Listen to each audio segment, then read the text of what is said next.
última unidad. Sí, ya la penúltima, qué rápido, ¿verdad? Después de esta unidad, que es un poquito larga, por eso es que la estamos empezando ya. Es que después de esta unidad, lo que siguen son las vacaciones, ¿ves? Y regresando de vacaciones, entramos a la última unidad, que es la de vigilancia epidemiológica. Y le quise dejar tiempo como considerable a vigilancia epidemiológica, porque por lo regular siempre lo vemos muy rápido, pero como estamos en medio de una pandemia, a mí me importa mucho que tú aprendas principios de vigilancia epidemiológica. En general, creo que en las escuelas de medicina se está enseñando muy poco de esto, ¿ves? Como que la gente está dejando como que esto es medio intrascendente, pero ahora como ya estamos en una pandemia, pues ya ves que no es tan intrascendente hacer vigilancia epidemiológica. Así que le vamos a dedicar un tiempo considerable. Pero esto de lo que vamos a empezar a hablar hoy también requiere que le dediquemos tiempo, ¿ves? A sentarnos y a pensar bien lo que vamos a aprender ahora.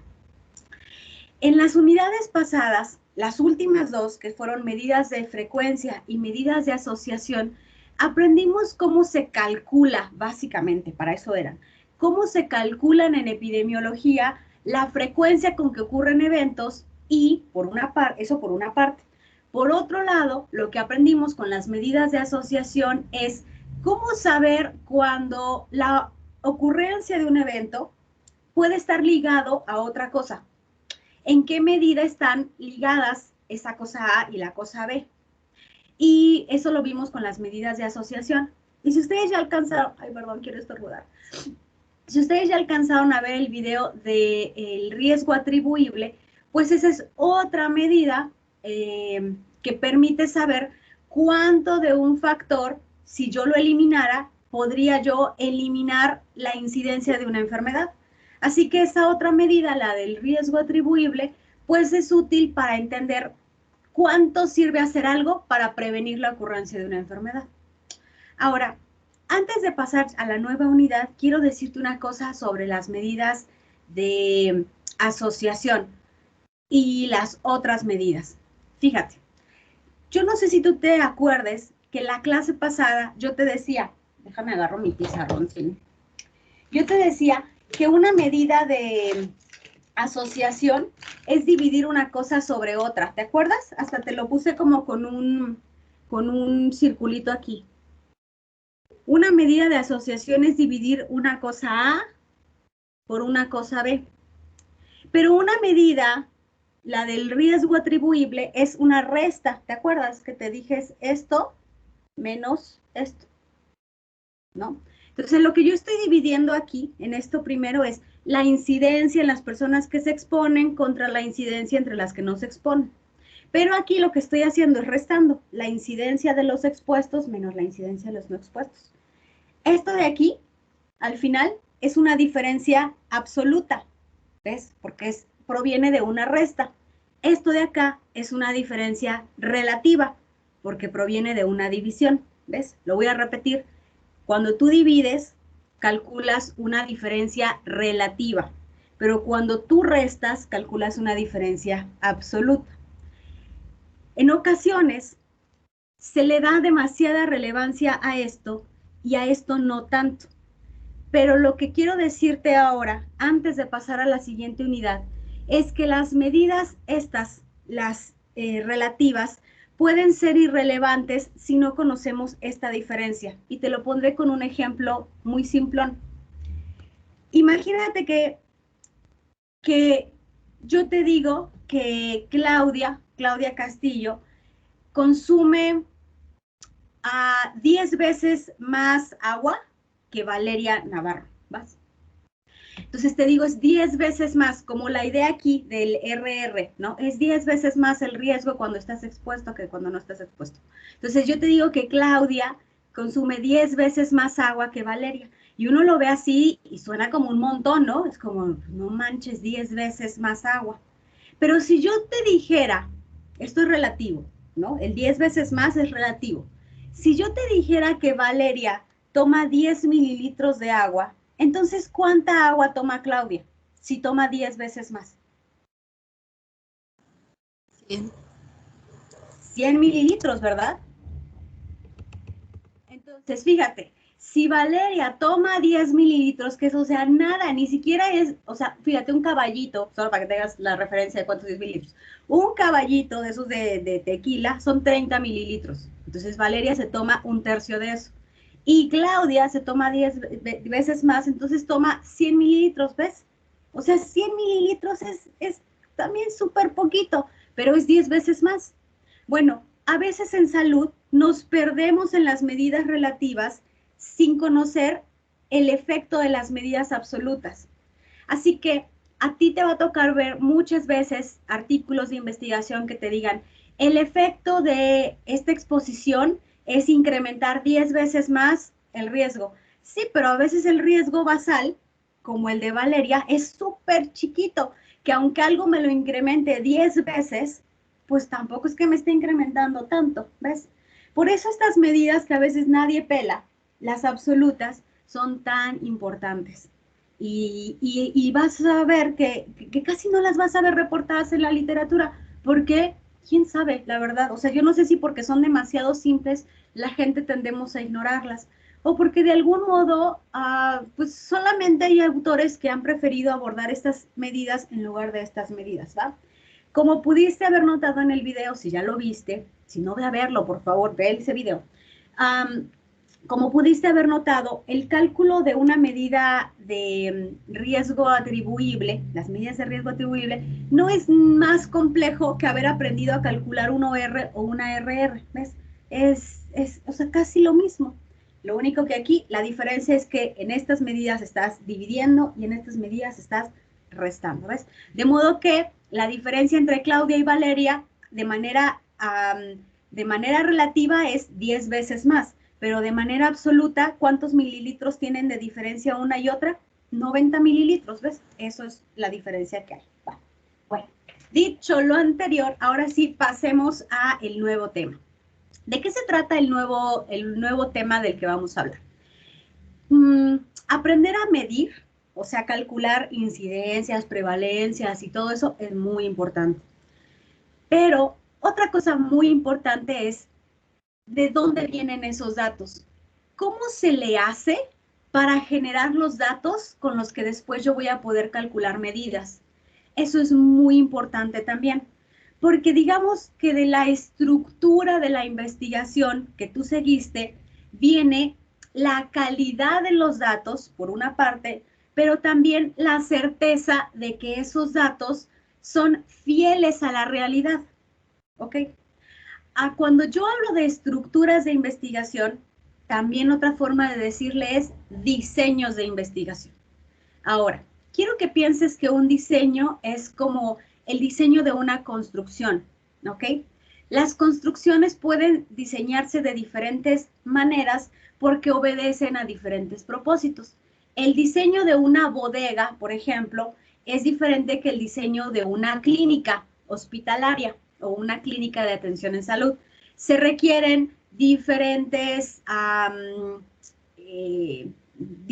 espacios, diferentes instalaciones eléctricas, diferente disposición del agua, por ejemplo, de la luz, ¿no?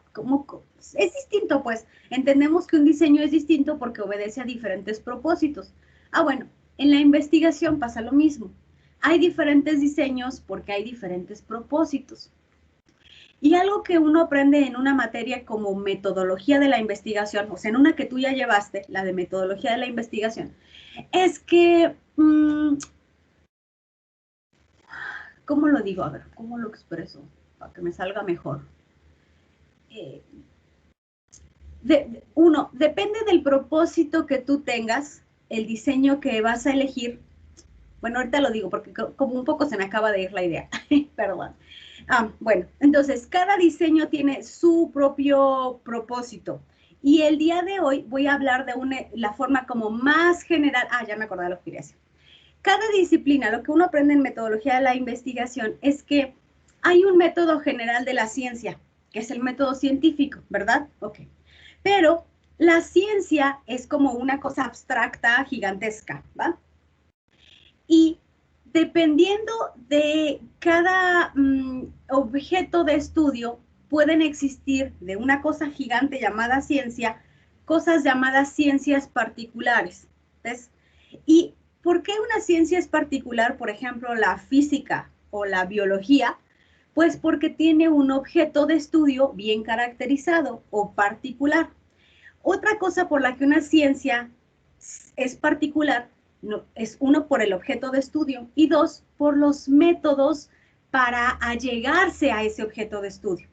Así que, aunque hay una cosa grande que se llama ciencia y un método científico, de manera particular hay ciencias particulares con objetos de estudio particulares y métodos particulares. Eso ocurre con el campo de la salud pública. La salud pública tiene un objeto de estudio particular. ¿Qué es lo que la salud pública quiere estudiar? Las condiciones de salud y los determinantes de salud de la población. Ese es su objeto de estudio. ¿Y cuál es el método que utiliza para estudiar ese objeto? La epidemiología, el método epidemiológico. El método epidemiológico, por lo tanto, si piensas que el método científico es una cosa gigante aquí, el método epidemiológico es una forma particular de aplicación del método científico, ¿ves? Lo que yo te voy a mostrar a partir de ahora son diferentes estrategias que se le han ocurrido a la epidemiología para abordar el asunto que le interesa, que es conocer las condiciones de salud, siguiendo el esquema general del método científico, pero adecuándose a lo que de manera particular quiere estudiar, ¿va? Por ahí va la cosa. Así que a la epidemiología se le han ocurrido diferentes maneras de hacer sus estudios. Esto que la epidemiología ha aportado se emplea en todas las disciplinas del campo de la salud. ¿Esto qué significa? Que la nutrición no tiene métodos particulares de estudio, sino que adopta los métodos epidemiológicos. Que la medicina no tiene un método particular de estudio de ciertas condiciones, sino que aborda el método epidemiológico cuando lo que quiere estudiar son condiciones de salud generales. Cuando quiere estudiar la condición de salud particular de un individuo, sí tiene un método propio. ¿Cuál es? Pues el método clínico, que el método clínico es una forma de método científico, pero particularmente para el estudio de la salud de un individuo, ¿ves? Okay. Entonces, el método epidemiológico es una derivación del método científico para el estudio particular de las condiciones de salud de una población y sus determinantes. Yo no sé si hasta aquí va alguna duda de tu parte. O sí, lo explico otra vez, no sé, a lo mejor lo expliqué muy rápido. Sí quedó claro. Gracias, sigamos.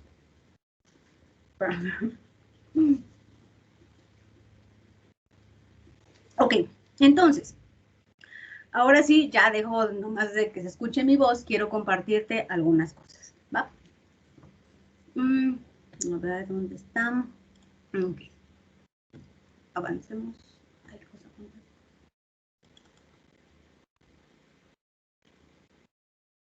Bueno.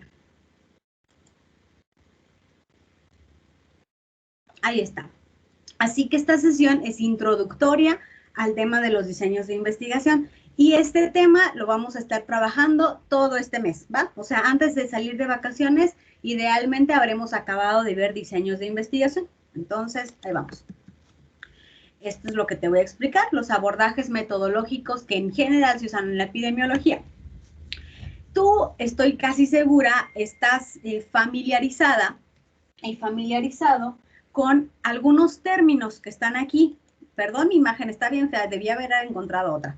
Pero seguro que no te es, que te es más bien familiar el término reporte de casos o serie de casos, el término estudio transversal, el término estudio de casos y controles, estudio de cohorte, ensayo clínico aleatorizado y revisiones sistemáticas. Lo has escuchado, pues a lo mejor casi desde que entraste a la carrera de medicina, o incluso igual y antes ya lo habías escuchado, ¿ves? ¿Hay alguno de estos que no le sea familiar a alguien? Que diga, yo la verdad nunca he escuchado de eso. Pues yo digo que casi todos, ¿verdad? No son algo familiares. Bueno, este es el momento de tu vida en donde vas a aprender un poco más sobre ellos. Quizá los viste algo en la materia de metodología de la investigación. se tuvieron que haber al menos mencionado. Pero hoy vamos a aprender un poco más sobre la estrategia metodológica que sigue. Además, vamos a ver ejemplos concretos de cada diseño, pues para aprenderlos un poco mejor, ¿va? La intención no es que después de esta materia tú ya seas competente para llevar a cabo uno de estos diseños. Para eso falta, digamos, mucho en la vida. Pero al menos lo que sí espero es que cuando tú leas uno de estos diseños entiendas por qué esta gente hizo lo que hizo y qué es lo que podía lograr siguiendo ese diseño, ¿ok? Entonces, lo que sucede es que los diseños epidemiológicos se han organizado en una especie de estructura jerárquica. ¿Y por qué? ¿Y por qué esta estructura tiene hasta abajo, en la base, a los estudios de caso o series de caso y hasta arriba a las revisiones sistemáticas? ¿Alguien tiene una idea o había escuchado esto de que en la jerarquía de evidencia, la más alta jerarquía la tienen los metaanálisis y las revisiones sistemáticas? ¿Por qué? ¿Alguien tiene alguna idea? ¿Qué se imaginan? ¿Qué se imaginan? Francisco, ¿tú qué te imaginas? ¿Por qué crees que es?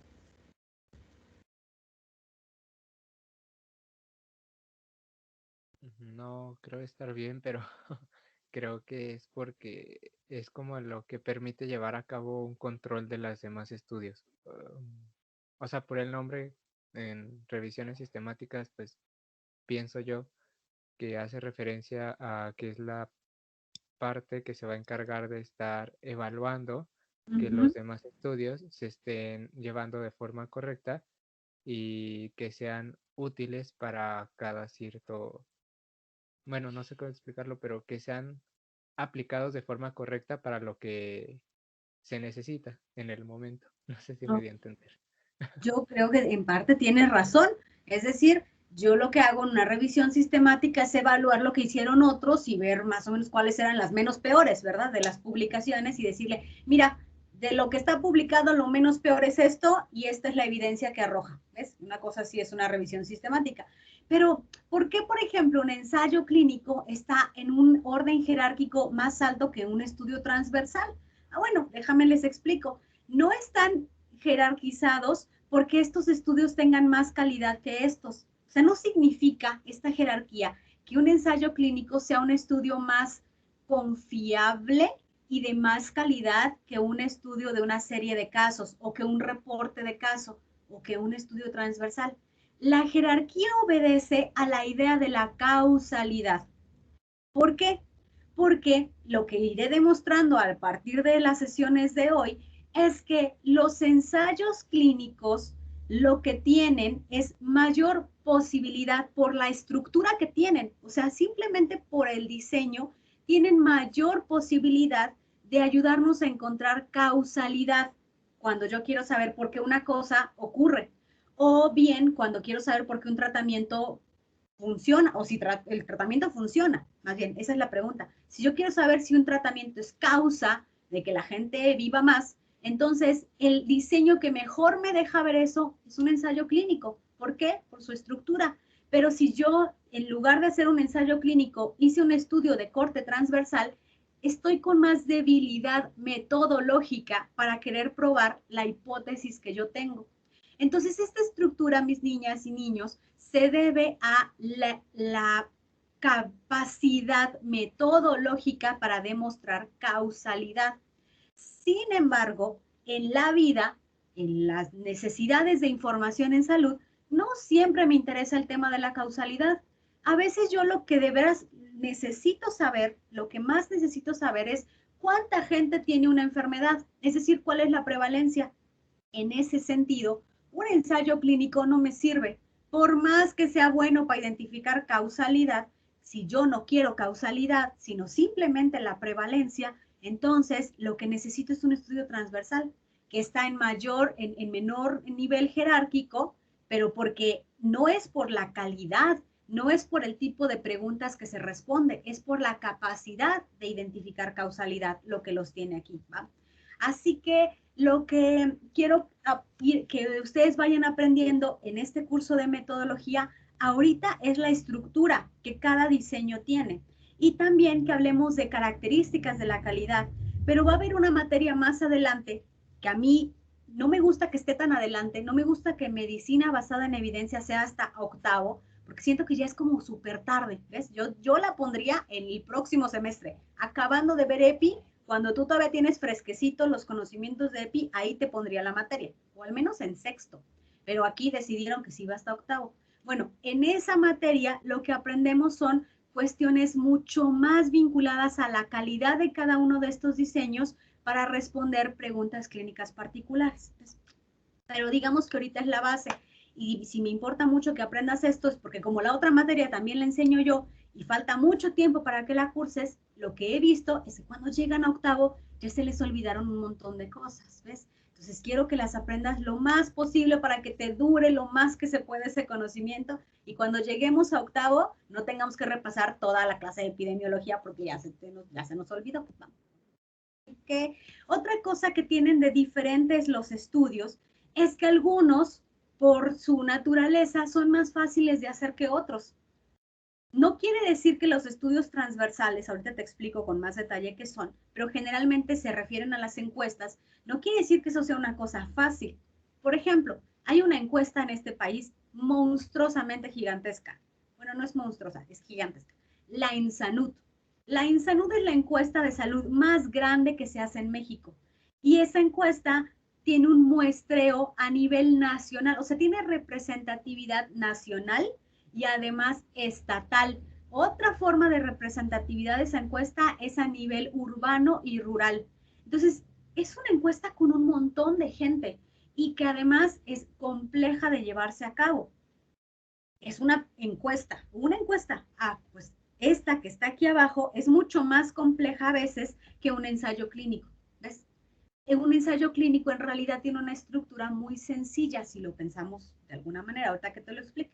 Otra razón por la que los estudios se hacen a veces y no se, o sea, se hace uno y no otro, es por una consideración ética. Y es que hacer un ensayo clínico, al final de cuentas, es hacer un experimento con la gente. Y no siempre es ético hacer experimentos con algunas cuestiones de la gente. Se asume que se puede hacer porque, digamos, por la ciencia, ¿no? O sea, por conocer, pero hay algunas cuestiones que no. Además, hay cuestiones que, aun cuando la ética la dejáramos de lado, hay situaciones que no, con las que no se puede experimentar, es decir, físicamente no se puede hacer esas cosas, ¿ves? Así que, pues esas son las razones por las que a veces uno elige un ensayo o elige estudios de cohorte o un casos y controles. Esto como pasa con las medidas de asociación, que ya me acuerdo porque Ivonne dijo, a mí me gusta más el OR que el RR, pasa un poco lo mismo. Uno no hace un diseño de investigación porque ese es el que a ti te guste, ¿ves? Lo haces porque eso es lo que tú necesitas. Si tú necesitas una bodega para almacenar materiales, pues no construyes un edificio como si fueras a hacer un hotel, ¿ves? Entonces construyes un hotel cuando necesitas un hotel. Lo mismo pasa acá. Eliges un diseño porque ese diseño responde mejor a la pregunta que tienes. Esa es una primera cosa. Otra es porque es el que mejor responde, pero además es porque éticamente es el que mejor puedes hacer o el que deberías hacer éticamente. Y un tercer motivo, que a veces en realidad es el más poderoso, es cuánto dinero tienes para hacer el estudio. Porque hay estudios como las Cortes que son considerablemente más caros que levantar una encuesta. Aunque claro, depende de la encuesta. Si es la ENSANUD, pues esa cosa cuesta como 150 millones de pesos. Entonces, no es lo mismo mandar un formulario en Forms para que contesten a hacer una encuesta tan gigantesca como la ENSANUD, ¿va? Así que bueno, sigamos. No sé si hasta aquí tengan alguna duda. De las revisiones sistemáticas y metaanálisis hablaremos más adelante. Así que lo que ocurre con los diseños epidemiológicos es que lo que buscan es responder las preguntas de la epidemiología. ¿Cuáles son? ¿Cómo se distribuyen las condiciones de salud y qué factores determinan esta distribución? ¿Va? Okay.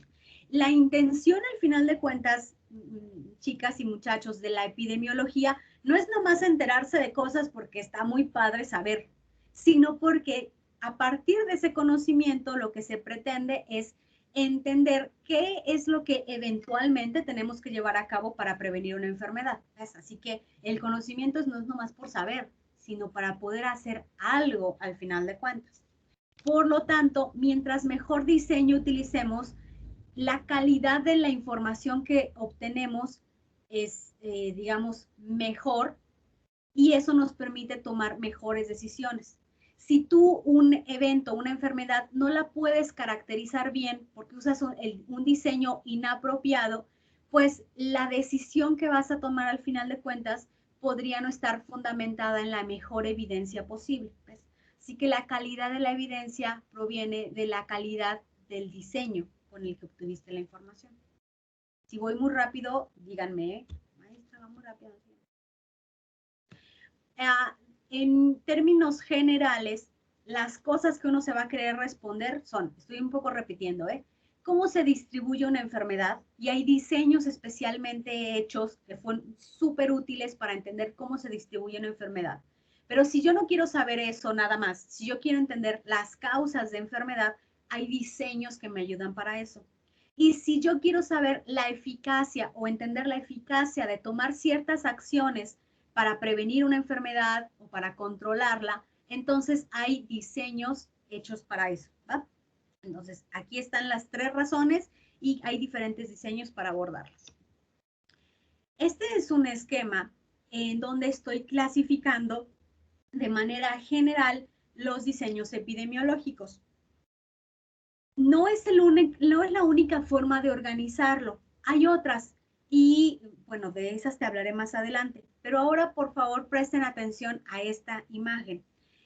Los diseños podrían clasificarse como diseños que hacen descripción de las situaciones que tienen que ver con la salud o que analizan las situaciones que tienen que ver con la salud. Y a lo mejor lo he dicho antes, pero la diferencia entre describir y analizar es que el análisis implica comparar. Describir no, pero analizar sí. Siempre que analizas es porque estás comparando. Bueno, los estudios que son de tipo descriptivo podrían ser estos que están aquí primero. Los estudios de caso, en donde tú tienes a un paciente, evalúas cosas particularmente de ese único caso. Las series de caso, en donde pues, es un conjunto de pacientes que tienen una similar sintomatología y se describen esta sintomatología, la terapéutica, su progresión, pero digamos son casos nada más.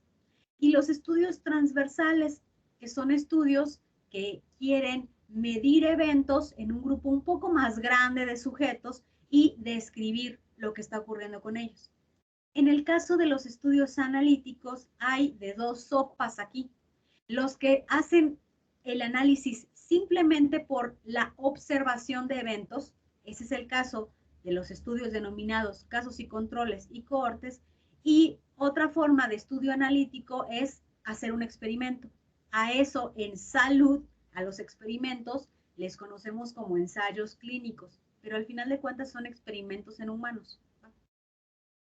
Bien, entonces este es un esquema general de cómo podríamos organizar los diseños epidemiológicos. No es el único, pero más adelante te hablaré de otra forma de organizarlos. Ahora, de manera muy rápida, voy a recorrer estos solo para que hoy nos vayamos con una idea amplia de cómo está la estructura. Los primeros estudios, me voy a regresar, voy a hablar primero de los descriptivos y luego de los analíticos, ¿va? Entonces, empiezo aquí.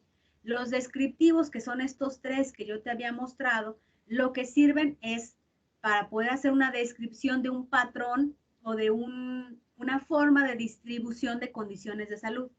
A través de este tipo de estudios, no de los estudios de caso ni las series de casos, sino de los transversales, tú lo que puedes saber como doctora o como doctor es cuál es la prevalencia de una situación, qué tan común es una enfermedad en una población. Pero también puedes saber con cuánta fuerza, con cuánta velocidad y en qué dimensión están apareciendo nuevos casos de una enfermedad. Una cosa más que se puede saber es qué tendencia sigue una enfermedad. Si yo, por ejemplo, un estudio transversal lo repito varias veces en el tiempo, pues puedo ir mirando la tendencia, ¿ok? Así que estas son como diferentes ejemplos de lo que cada uno de estos diseños alcanza a hacer. Por ejemplo, un estudio de caso, mostrarnos un cuadro clínico inusual, las series de caso a varios individuos con síntomas atípicos y un estudio transversal, por ejemplo, la incidencia de VIH en una ciudad o en un momento determinado. Estos dos ejemplos de aquí arriba son súper necesarios en el campo de la salud. ¿Ves? Es eso en donde las y los médicos estuvieron súper atentos de ver una cosa diferente, rara, atípica, la exploraron con más detalle y a veces esto da pie a muchas de las cosas que descubrimos más adelante. Estos estudios, aunque son chiquititos, son fundamentales. ¿Ves? Es como donde tú tenías que tener bien abiertos tus ojos para notar cosas irregulares en algún paciente. ¿Va? Bien. Ahora voy a hablar de estos estudios que son analíticos. A ver si aquí había algo que tenía que decir. Ah, sí, ya. Esto de aquí, esto último. Estos estudios, si bien no explican por qué la prevalencia de una enfermedad es de tal tamaño, por qué las incidencias es de tal magnitud, no lo explican, no se puede hacer con este tipo de estudios. Pero sí lo que se puede es empezar a imaginarnos cuáles podrían ser posibles razones. Es decir, nos ayudan a empezar a pensar en hipótesis que expliquen esta ocurrencia de la enfermedad. Y cuando queremos testear esas hipótesis o cuando queremos verificarlas, entonces tenemos que brincarnos a otro diseño de estudios, que son los analíticos. ¿Ves? Lo que un estudio analítico pretende es, ya sea cuantificar cuánto efecto tiene una intervención o una exposición sobre un desenlace, es decir, verificar si la hipótesis que yo tengo de que cierta situación me provoca cierta enfermedad tiene sentido o los datos validan esa hipótesis. ¿Va? Para poder hacer eso, pues lo que tú tienes que hacer es comparar. ¿Te acuerdas de lo que te dije hace rato? Que analizar es comparar. Bueno, entonces, tú haces una comparación de grupos poblacionales que tienen o no tienen la situación con la intención de verificar tu hipótesis. Muy bien. Los estudios que son de tipo observacional hasta allí pueden llegar a empezar a verificar si los datos están confirmando o no una hipótesis. ¿Ves? Pero no lo pueden probar absolutamente porque tienen ciertas limitantes de las que te hablaré en el futuro. Pero un estudio experimental, o mejor dicho, en cambio, un estudio experimental, por su estructura, sí puede probar causalidad de una forma más firme que un estudio observacional. Por eso, ¿te acuerdas del triangulito de la jerarquía de evidencia? Por eso estos están arriba en la jerarquía, porque su estructura te permite verificar causalidad. Okay. Lo que logran estos diseños, los que son observacionales, en el ejemplo particular de casos y controles, es comparar la frecuencia con que se expusieron dos grupos de sujetos, sujetos que son caso de una enfermedad contra sujetos que no tienen la enfermedad. Los estudios de cohorte lo que comparan es no la frecuencia de exposición, sino la frecuencia de la enfermedad. Es un poco al revés lo que hacen estos contra estos. Y finalmente, un ensayo clínico logra lo mismo que una cohorte, pero con una estructura un poco más cuidada de la que te hablaré más adelante. Así que hagamos un resumen hasta aquí. Lo que hacemos en salud, digamos, el caminito para empezar a entender las razones por las que la gente enferma de algo o se cura o le pasa lo que le pasa, es primero hacer una descripción de eventos. Y esta primera descripción puede empezar con un simple y humilde estudio de caso. De hecho, muchas cosas que ahora sabemos empezaron así. Entonces, la epidemiología descriptiva es el primer camino para empezar a generar hipótesis de las razones por las que ocurre lo que estamos viendo que ocurre. Un segundo camino es estudios analíticos, observacionales, como si se puede, para ver si estas hipótesis parecen tener sentido o no. Si parecen tener sentido y es ético, es posible hacer un ensayo clínico, se hace solamente para tener una mayor comprobación. Si no se puede, entonces la cosa a veces queda en estudios observacionales. Lo más común, chicas y muchachos, es que en salud la mayoría de los estudios que se hacen son estudios observacionales, porque hay muchas cosas de la vida de los sujetos con las que no podemos experimentar. Lo que te estoy queriendo decir con esto es que hay un montón de cosas en salud para las que tenemos una enorme incertidumbre y que no podemos saber de cierto si una cosa está provocando la otra. Aunque podemos tener evidencia de que podría ser así, la confirmación de esto, que se llegaría a través de un ensayo clínico, nunca puede ser posible, porque al final de cuentas, lo que estamos utilizando aquí, el objeto de observación, es una persona, no es un clavo, ¿ves? Si estuviéramos haciendo experimentos en la industria metalúrgica, entonces tú sí puedes hacer un montón de adaptación de variables en el clavo, medir, por ejemplo, la resistencia a partir de que fue una aleación de ciertos materiales, de que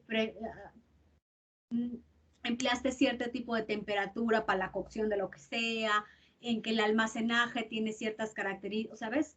O sea, hay cosas en las que otras disciplinas científicas pueden hacer experimentos sin menor problema, pero aquí nosotros del campo de la salud no podemos hacer eso. Así que mucho del conocimiento en salud no tiene la validez que en otras disciplinas se puede obtener. Y hay que aprender a vivir con eso. Creo que ese es mi resumen de la clase, que vamos a tener que aprender a vivir con incertidumbre. Tu disciplina, la medicina, está llena de incertidumbres, pero digamos, es que no se puede de otra forma. Y no nada más tú como profesional de la salud tienes que aprender a vivir, a tomar decisiones en entornos súper inciertos, también nosotros, digamos, los potenciales pacientes, la sociedad, también tenemos que aprender que la medicina y otras disciplinas de la salud, pues no son magia y que no pueden a veces conocer las cosas con la precisión que en otras disciplinas sí se puede. Por ejemplo, en la física o en la experimentación química, o, ¿ves? O sea, ese tipo de disciplinas que pueden hacer experimentos mucho más duros. De modo que este camino que hoy empezamos con el del diseño de estudio, pues lo que pretende es hacer una especie de humilde aportación a tu formación médica para que tú comprendas de dónde sale el conocimiento que poseemos sobre salud y por qué es que a veces es limitado, hasta hasta dónde realmente podemos llegar cuando queremos conocer algo. Últimamente, y esto es algo que vimos, probablemente te diste cuenta cuando Waldo estuvo aquí con nosotros, es que estamos como ante la presencia de una especie de revolución en los diseños de investigación. Fíjate, por ejemplo, el diseño de casos y controles es un diseño acuñado más o menos en los años 40. Antes de los años 40 no se hacían estos diseños. Este diseño surge a partir de la investigación de cáncer y tabaco. Así como ese, hay los experimentos, los ensayos clínicos también, o sea, no es una cosa que toda la vida se haya hecho. ¿Ves? La estructura de un ensayo clínico, los que ahora conocemos, esos doble ciego, aleatorizado, o sea, como todas esas cositas, también son más o menos recientes. Bueno, así como en el siglo pasado hubieron cambios interesantes en la forma de estudiar, que además se potenciaron con el uso de la computación y de las matemáticas, ahora esta vida que a ti te toca vivir está presenciando pues como una especie de revolución en la forma en que se va a estudiar la salud, porque lo que ahora tenemos es una gran cantidad de bases de datos y modelos matemáticos mucho más potentes para analizar ese montonal de datos. Eso no existía en los años 60, ¿ves? Esa tecnología no existía en los 80. Una tecnología y una capacidad con la que contamos ahora. Así que hay cosas que yo te estoy enseñando que vas a ver que en algunos años van a ser diferentes, ¿ves? Porque vamos a tener otras herramientas. Y quizá, y con esto cierro la clase de hoy, quizá algunas de ustedes, muchachas y chicos, si se adentran un poco más al análisis de datos, estos análisis de grandes volúmenes de datos, también tengan una posibilidad allí de encontrar una especie de nicho pues nicho laboral, pues es un poco lo que te quiero decir, ¿ves? O sea, no todo o no para todos la práctica clínica podría ser el camino, A lo mejor para ti, tu camino podría ser estas contribuciones al entendimiento de la salud a partir del análisis de datos y del uso de herramientas matemáticas, que es un poco lo que nos mostró Waldo, eso es a lo que se dedica él. ¿Va? Bueno, entonces cerremos aquí. Ahí. ¿Dónde están? Ya los encontré. Bueno, pues lo que he preparado para que este tema lo incorporemos mejor a nuestro conocimiento es una serie de videos en los que te explico cosas. No quiere decir que no te voy a dar clase, ¿eh? Lo que te quiero decir es, termino hoy un poco más temprano la clase porque quiero que vayas a aula virtual y empieces a revisar los videos que están allí. Esos videos te hablan de los diferentes diseños. Además hay una carpeta con 3 lecturas. Así que mi recomendación es, mientras más te expongas a estos contenidos, más los vas a ir comprendiendo. Mientras menos te expongas, pues menos, ¿ves? Así que esta exposición que te propongo es, ve los videos, una vez que los hayas revisado, entonces ahora sí, haz las lecturas para que la lectura, digamos, la asimiles un poco mejor, porque ya tienes una mejor idea a través de estos videos. En la clase, o sea, mañana no nos vamos a ver para sesión, porque quiero que aproveches el ratito de hoy, si puedes, y el ratito de mañana para que termines de ver esos videos, avances con esas lecturas y la próxima sesión, que nos veremos la próxima semana, podamos ver ya ejemplos concretos de los diseños y pues tú los comprendas mejor porque ya no llegaste tan en blanco, ¿va? Eso es lo que te pido que hagamos para la clase, ¿va? Bueno, ahora me gustaría saber, Roberto Zapata, ¿tú qué aprendiste de esta sesión de hoy? ¿Qué fue con lo que te quedas de hoy? Pues que muchas veces cuando nosotros queremos obtener cierto conocimiento es necesario adaptarlo tanto a nuestras capacidades como al tipo de estudios que nosotros podemos diseñar para poderlo obtener. Porque a veces en un ensayo clínico estaría genial hacerlo, ¿verdad? Pero no tenemos el dinero, por ejemplo, o no contamos con los datos, ¿no? O sea, como que hay limitaciones. A la verdad es que el campo de la salud, de la ciencia en general, pues mientras los gobiernos no le pongan dinero, esa es una realidad, mientras el gobierno no ponga dinero, las universidades no inviertan en investigación, se lo gasten en remodelar baños, se lo gasten en, no sé, ponerle, ¿cómo se dice? Metal a los logotipos de la U, o sea, como cosas así. Entonces, mientras no formemos suficientes investigadoras e investigadores y esas cosas, pues nuestra capacidad para investigar incluso como país se limita. Y una cosa que vamos a ir aprendiendo, ustedes irán aprendiendo en su vida, es que cuando quieran utilizar un estudio para ver si eso aplica en tu población, a la gente que tú vas a atender, vas a ver que los estudios están hechos en noruegos, en canadienses, en australianos, en gente que no se parece a ti o a tus pacientes, que no tiene un sistema de salud como el que en el que tus pacientes están y que en realidad la evidencia que hay no te sirve tan bien para tomar una decisión. Pero es que en América Latina no se ha puesto énfasis en la enorme relevancia de la investigación.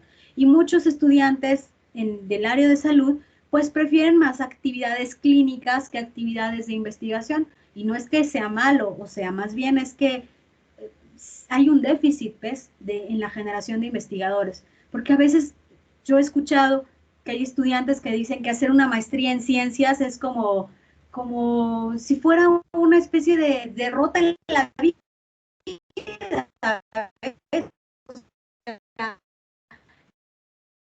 No la hice, ¿ves? Y creo que es una forma de concebir el trabajo en salud que a mí me parece muy equivocado.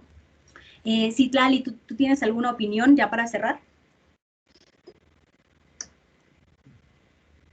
Pues a mí también se me hizo pues interesante eso que nos menciona de que pues que en la jerarquía no quiere estar como que intrínsecamente relacionado a que pues el dato de hasta arriba es como que el más importante, sino que pues como que uno está relacionado con el otro y más que nada se va como de lo general a lo pues particular, ¿no?